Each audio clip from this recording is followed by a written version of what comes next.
साथीहरु आजको यो भिडियोमा चाहिँ हामी बोनस शेयरको ट्याक्स कसरी तिर्ने त्यो सिक्न गइराखेका छौं। यहाँलाई पछिल्लो समय राधिले बोनस शेयर तिर्नुहोस् भनेर तागेता गरिराखेको होला, नत्र तपाईहरुको डिम्याटमा बोनस आउँदैन कर तिर्नुहोस् भनेर तागेता गरिराखेको होला।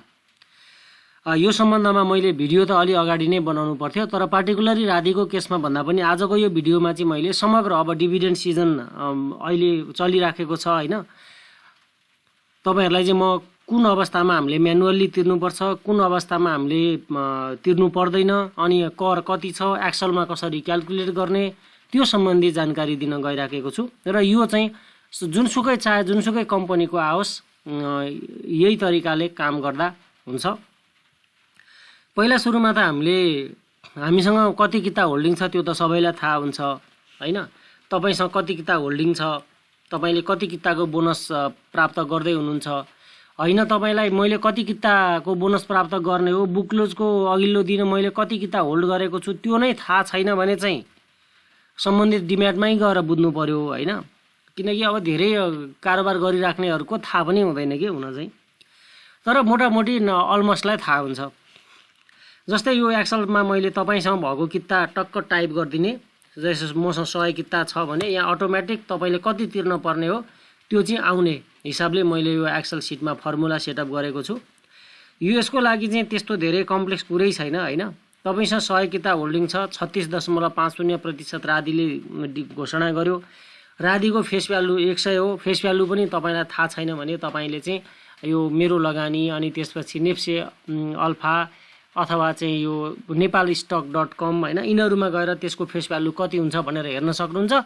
अलमोस्ट कम्पनीको 100 नै हुन्छ हैन, कुनै थोरै 1-2-4 वटा कम्पनी होला नि फेस भ्यालु अलग भएको।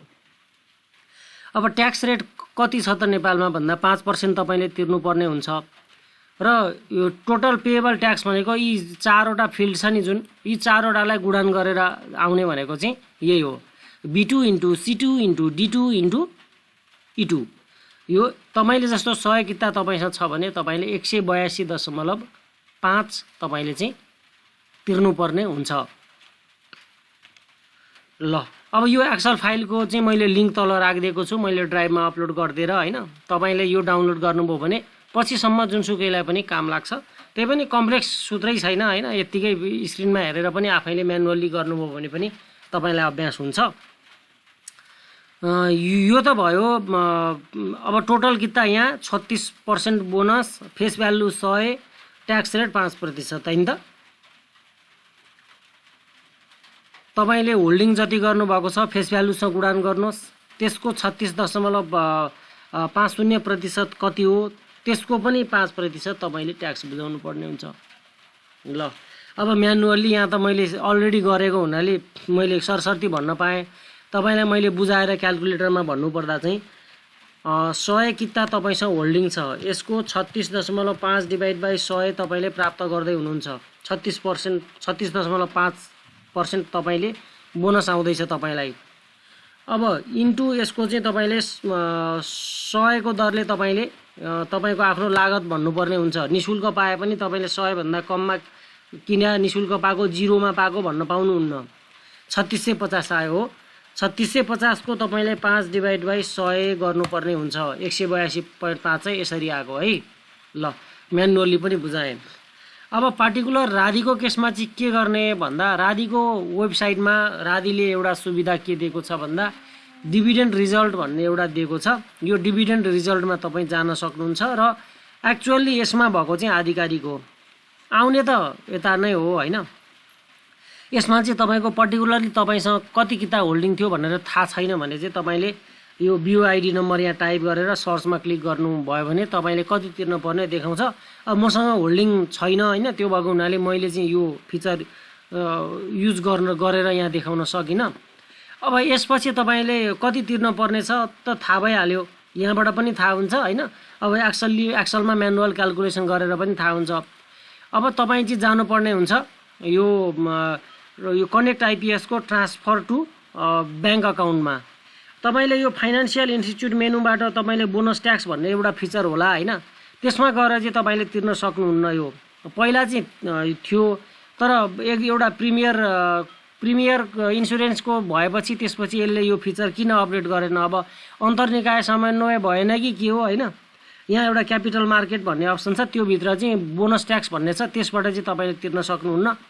अब यहाँबाट आफ्नो खाता चुज गर्नुहोस्, यहाँ तपाईले कति अमाउन्ट टाइप गर्ने यहाँ टाइप गर्नुहोस्, अनि यो राधिको चाहिँ जस्ता तस्तै लगेर चाहिँ कपी गर्नुहोस् हैन, कपी हैन म्यानुअली टाइप गर्नुहोस्। यहाँ नोटिसमा राखेको छ ब्याङ्क अफ काठमाडौँको उसको खाता, यो 01 अनि त्यसपछि 5 वटा 0 63 51 75 24 टाइप गर्नुहोस् खाता नम्बरमा। अनि त्यसपछि यहाँ एकाउन्ट नेममा यो जस्ताको तस्तै यो जस्ताको तस्तै राधि स्पेस विद्युत space company space limited type गर्नुहोस् हैन। यो चाहिँ एकदम स्पेलिङ र स्पेस दुइटै मिलाउनु पर्छ। यो ब्याङ्क नेममा तपाईले चाहिँ अब ब्याङ्क अफ काठमाडौँ चुज गर्नुहोस्, यहाँ कमलादि चुज गर्नुहोस्। त्यसपछि यो ट्रान्जेक्सन डिटेलमा चाहिँ तपाईले आफ्नो डिम्याट आइडी राख्नुहोस् हैन, बोनस ट्याक्स फर फलानु डिम्याट भनेर यहाँ टाइप गर्नुहोस् र यसलाई ट्रान्सफर गरिदिनुहोस् है, यसलाई ट्रान्सफर गरिदिनुहोस्। त्यसपछि तपाईको चाहिँ यो भौचर जुन डाउनलोड गर्नुहोस्, यो भौचर दिने ठाउँ भौचर डाउनलोड गर्ने ठाउँ आउँछ .com.np मा तपाईले सेन्ड गरिदिनुहोस् र तपाईले फोन पनि गरिदिनुहोस् आफ्नो कन्फर्मेसनको लागि। र सक्नुहुन्छ भने फोनमा लाइभ तपाईले रिभ्यू गर्न लगाउनुहोस्, त्यसपछि उनीहरूले आफ्नो रुल्स अनुसार गरिहाल्छ। अब फोनमै लाइभ त नगर्ला कि हैन, त्यसपछि तपाईको उनीहरूले पठाइहाल्छ तपाईको बोनस खाता। मैले यो एक्सलमा चाहिँ तपाईले जति एक किता तपाईसँग छ भने पनि तपाईले कति तिर्न पर्ने हो, 2 किता छ भने पनि कति तिर्न पर्ने हो। अनि न्यूनतम चाहिँ तपाईले 10 रुपैयाँ कन्ने यो ट्रान्सफर गर्दाखेरि चाहिँ न्यूनतम अमाउन्ट ट्रान्सफर गर्नुपर्ने हुन्छ हैन। यो चाहिँ जस्तो ई सेवा अथवा चाहिँ अरूबाट तपाईले यदि ब्याङ्कमा राधिको ब्याङ्क अकाउन्टमा ट्रान्सफर गर्दै हुनुहुन्छ भने त्यहाँ चाहिँ कनेक्ट आइपीएस को जस्तो टाइप गर्न मिल्दैन होला कि, त्यसमा चाहिँ न्यूनतम अमाउन्ट चाहिँ तपाईले राख्नुपर्ने हुन्छ।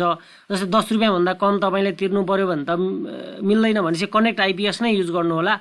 अरू इलेक्ट्रोनिक मेथडबाट चाहिँ लिमिटेसन हुन सक्छ है। कनेक्ट आइपीएस छैन भने अब खोल्नुपर्छ एउटा कनेक्ट आइपीएस, अहिलेको जमानामा सेयर कारोबार गर्नेको अनिवार्य चाहिन्छ नै। ल आजको यो भिडियोले यहाँहरूलाई जानकारी दियो होला, उपयोगी जानकारी दियो होला भन्ने अपेक्षा छ। हस्त आजको यो भिडियो यति नै, अर्को भिडियोमा फेरि भेट्छु, धन्यवाद।